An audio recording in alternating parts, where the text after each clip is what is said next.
Hi everyone! Today we'll be presenting our topic of conflict, which is corporate sustainability versus profit maximization. This is a current and hot topic within our industry and current society. We are Group 4, and today we'll be going over our conflict history, issues, causes, scenarios, and analysis at the end.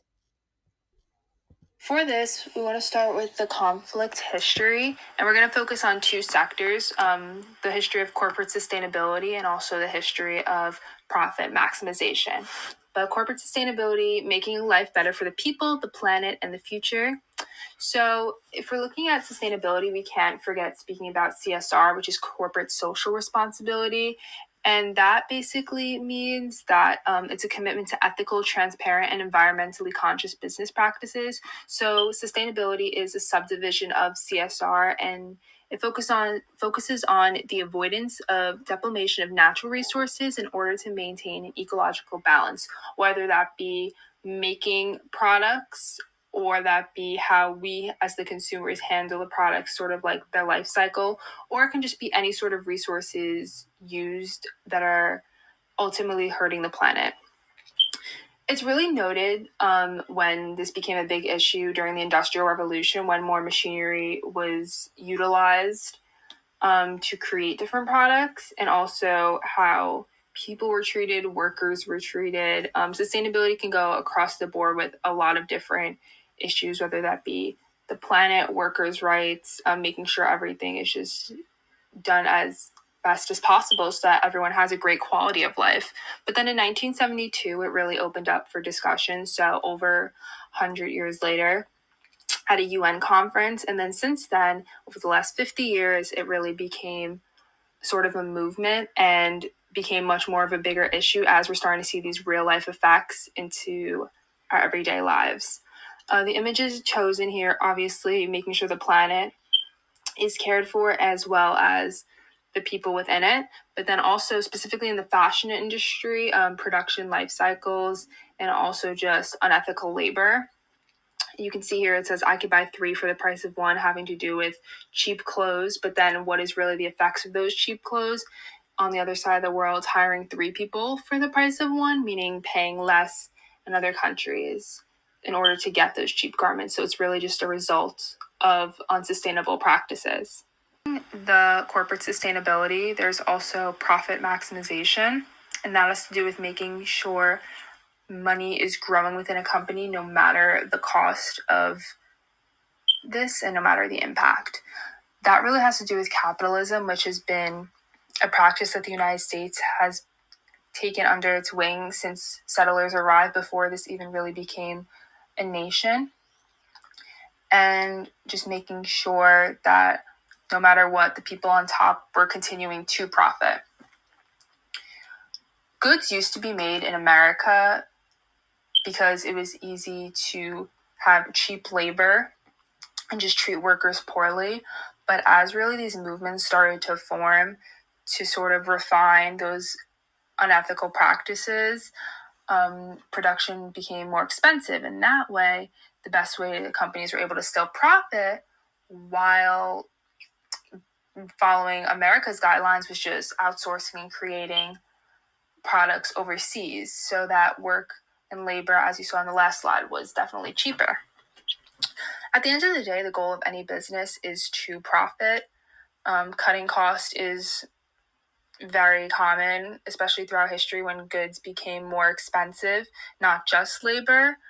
However, obviously, we are seeing the detrimental effects of profit maximization as consumers, but people on the top really, this isn't their concern. Unless their bottom line is specifically affected, that's when they truly will begin to care. In the images shown, obviously, you see the person that has all the burning buildings behind them, but since they're at the top, they don't care. It doesn't matter to them. Profits are up. And then also an issue that's to relate to sustainability is companies will then turn to possibly greenwashing. So it really just becomes an issue where companies are saying they're being more sustainable when really they aren't, or they're just doing it just to put a good name on it, but nothing is really changing when obviously practices, no matter what, need to change. Going over the core issue, one of the biggest challenges companies face when trying to become more sustainable is the high upfront cost. Transitioning to an eco-friendly material and renewable energy sources isn't cheap. For instance, switching from non-organic to organic cotton can increase material costs by 20 to 30%, and that's just one example. Sustainable production system often requires new equipment, training, and partnership, all of which add to the expense. Another challenge is supply chain disruption. Companies aiming for ethical sources have to ensure their suppliers meet certain standards, but many overseas suppliers simply aren't set up for this. And verifying ethical practices take time and resources, which can lead to production delay and complications. There's also competitive pressure. In today's market, pricing is everything. If a competitor is offering similar product at a lower price because they're not investing in sustainable practices, it can force others to do the same, even if it means sacrificing environmental responsibility. Finding that balance between staying sustainable and remaining competitive in the market is incredibly difficult, including the issue of limited funding and resources. Especially for small and medium-sized businesses, these companies often work with tight budget and limited staff. While organizations like the United Nations offer some support through partnership funding and guidance, it's not always guaranteed. The United Nations tries to continue to promote global sustainable goals, but their reach can be limited depending on the country, industry, or available support system. Many businesses also struggle to find sustainable material or hire staff with the right expertise. Without these core resources, it's even harder to make the shift towards sustainability. Moving into the next slide, another issue is the pressure to show short-term financial results. Investors and stakeholders expect quick returns, which makes it difficult for companies to invest in long-term sustainable practices. Many of these investments, like reducing emission, changing packaging, or reworking production, doesn't show a profit for years. That delay can make sustainable seem like a risk rather than an opportunity. Complicating things further is the challenge of navigating regulations, especially for companies that operate across different countries. Environmental laws and guidelines can vary widely, and they're consistently changing. Businesses have to stay up to date with every new requirement, which adds time, cost, and stress to their operation. For smaller teams, managing all this can feel overwhelming. But here's why all of this matters. When businesses focus too much on short-term gains, they risk pushing sustainability to the side. This not only hurts the planet, it can also raise questions about their ethics and values. Consumers are becoming more aware, and they expect brands to take responsibility for their environmental impact. By understanding these challenges and actively working to overcome them, companies can help reduce their carbon footprint, lower their environmental risk, and contribute to a more sustainable future. The shift may be difficult, but the long-term benefit for the planet, people, and even profits are worth the effort.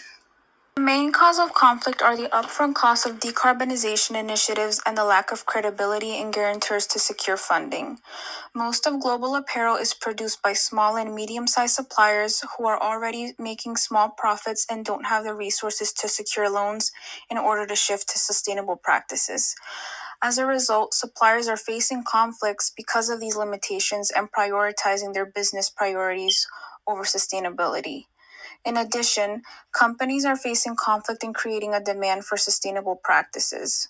Regardless of the fact that they are trying to maintain their corporate social responsibility, 61% of consumers are still prioritizing price as a more important factor when purchasing items over sustainability.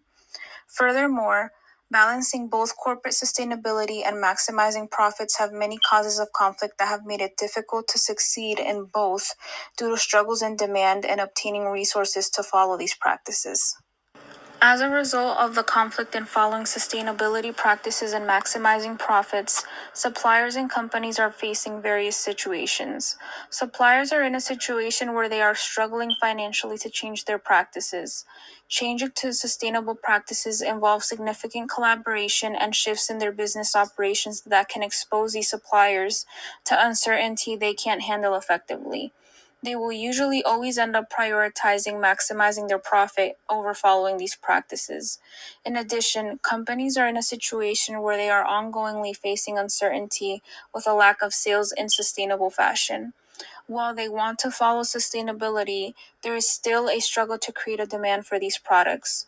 Consumers care more for the cost of the product versus how it is made.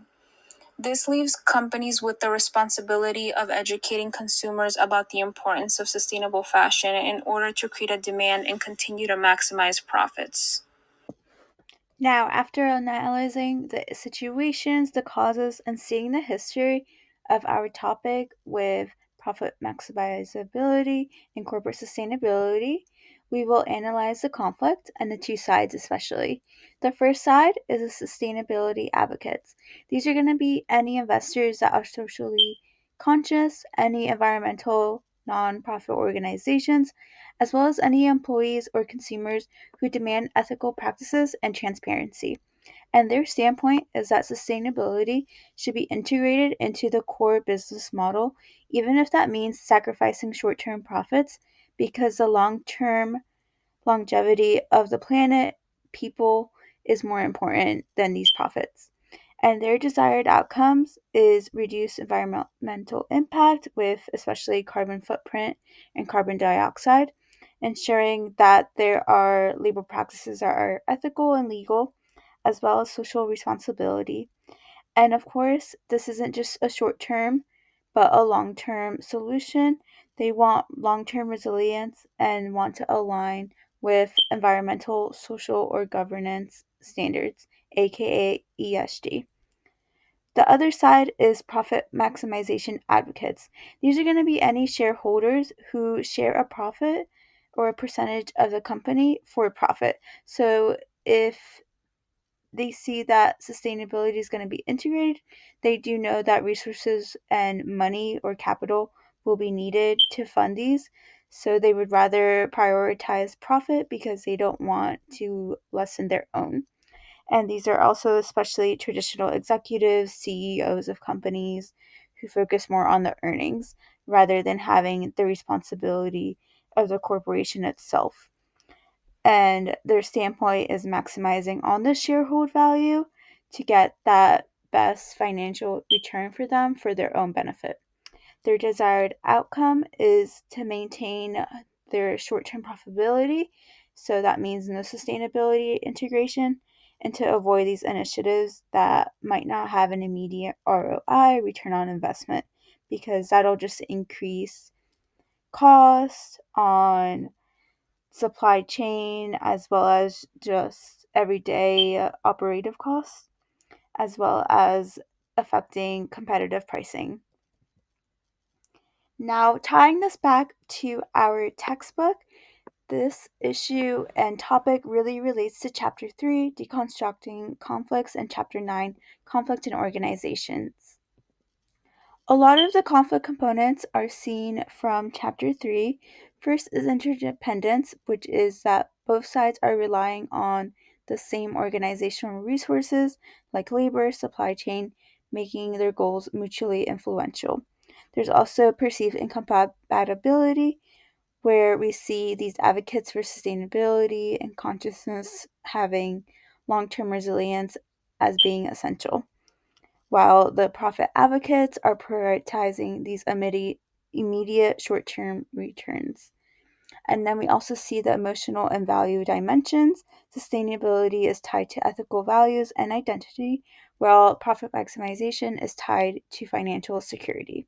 We also see the different conflict styles being modeled in this topic, but here we see that sustainability advocates are adopting the more collaborative and compromising style to have integrative solutions, while the profit advocates are having a competitive conflict style for these financial metrics. And then relating it back to chapter 9, we see the structural sources of conflict, which are going to be resource scarcity, role ambiguity, and power dynamics. Power dynamics, we especially see this because, again, we all know these executives and CEOs control, at the end of the day, the decisions being made. They're the ones who have all this power, and so they dominate the hierarchy as well as any sustainability initiatives or decisions. And then to go more along with this, we also see the tension being made in this decision making with this role ambiguity.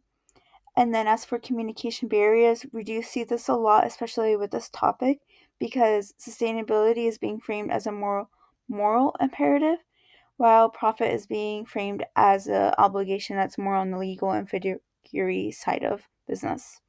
We also see information asymmetry, where we see that sustainability is being viewed as long term and harder to quantify. But these short term financial discussions are less persuasive since they are more on the shorter term. And then we wanted to show that sustainability can actually be profitable. So this is a quick little video that shows this. The link to view this video will be linked in our bio for our YouTube video, as well as in our discussion submission.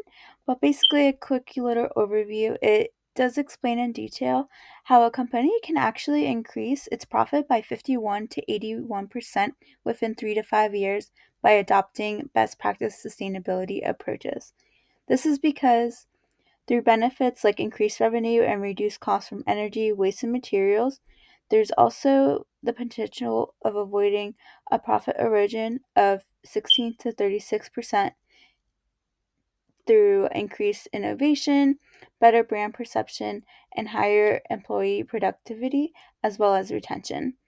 And with these increases in business being more profitable through sustainability, we also see sustainability initiatives improving employee retention, engagement, and productivity, which overall lessens the cost on operations since resources on hiring, training, and programs will not have to be as heavily marked due to less turnover. And then also, investors increasingly prioritize companies with strong ESG performance, which can lead to favorable financial benefits. Also, there's avoiding future risks, and most importantly, in today's age, that consumer trust as companies will demonstrate a commitment to sustainability. Now, going into further issues within profit maximization versus sustainability, there is more of a short term and long term thinking.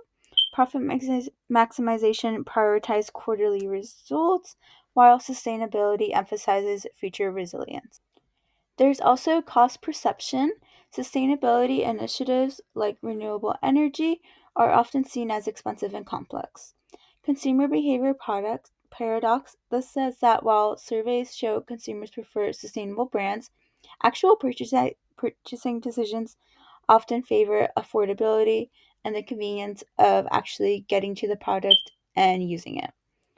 Further, there's also regulatory pressure. This is from especially governments increasingly mandating ESG compliance, making sustainability less optional. And then we also see the issue of investor trends. ESG driven investments now account for 35 trillion globally, signaling a shift towards sustainability as a financial priority. For these two sides, the sustainability advocates that we see on the visual, as well as profit maximization advocates, they each have different outcomes. The sustainability advocates would like to see a cultural and operational shift, just like we see with brands like Patagonia and Ben and Jerry's, who have embedded sustainability into their everyday decision making as well as their brand model. Whereas the profit maximization advocates would like to maintain the competitive advantage and shareholder trust by delivering strong financial performance and reducing margins in the short term. Further implications from Jan's framework, we see that applied change oriented conflict assessment is seen within this topic. How we could break down this conflict into components, well, we can identify the story and context, which is going to be framing sustainability against profit as not a debate, but as a shared organizational challenge and not a moral battle. To resolve this, we would have to map each party's interests and social realities. So we see that the advocates for sustainability value ethics and long term resilience, whereas the profit maximization advocates prioritize these short term gains. We would have to just as a society recognize that the CEOs and executives do hold power, especially financially, while advocates leverage social legitimacy and regulatory influence. And then from this, we would be able to see and explore the options for settlement, like developing phased sustainable plans that minimize immediate financial strains while signaling a commitment and a true responsibility towards ESG goals.